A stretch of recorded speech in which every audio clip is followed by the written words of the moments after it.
భావజాలంతో సిద్ధాంతంతో ముందుకు తీసుకెళ్తా ఉన్నాం. మీ అందరికీ తెలుసు చాలా మందికి. దీంట్లో భాగంగా ఈ 1000 మిషన్ అనే దాంట్లో ఎస్టీ ఎంప్లాయీస్ చాలా మంది ముందుకు వస్తారు ఎక్కువ సంఖ్యలో. ఆ రకంగా మేము ప్రిపేర్ చేస్తూ ఉన్నాం. దీనికి సంబంధించి ఈ నెల 15వ తారీఖున అంటే ఆదివారం ఏలూరు గిరిజన భవన్లో ST employees of all India ఏదైతే భారతదేశంలో మొట్టమొదటిగా బహుజన భావజాలంతో స్థాపించబడి నిర్వహించబడుతూ ఉందో, యాక్టివ్గా పనిచేస్తూ ఉందో నేషనల్ లెవెల్లో డైరీ ఆవిష్కరణ చేస్తున్నాం. ఆ డైరీ అంతా కూడా 100కి 100% కూడా బహుజన భావజాలంతో ఉంటుంది.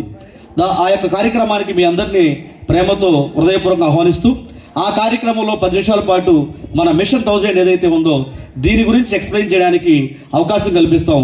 గంజి మధు గారు వారు కానీ వారు సంబంధించిన ఎవరైనా పంపిస్తే ఆ కార్యక్రమంలో చేద్దాం. ఎందువలంటే ఈ బాంసెఫ్ అనేది ఈ భారతదేశంలో అన్ని సంఘాలకి ఎస్సీ ఎస్టీ సంఘాలు కాస్త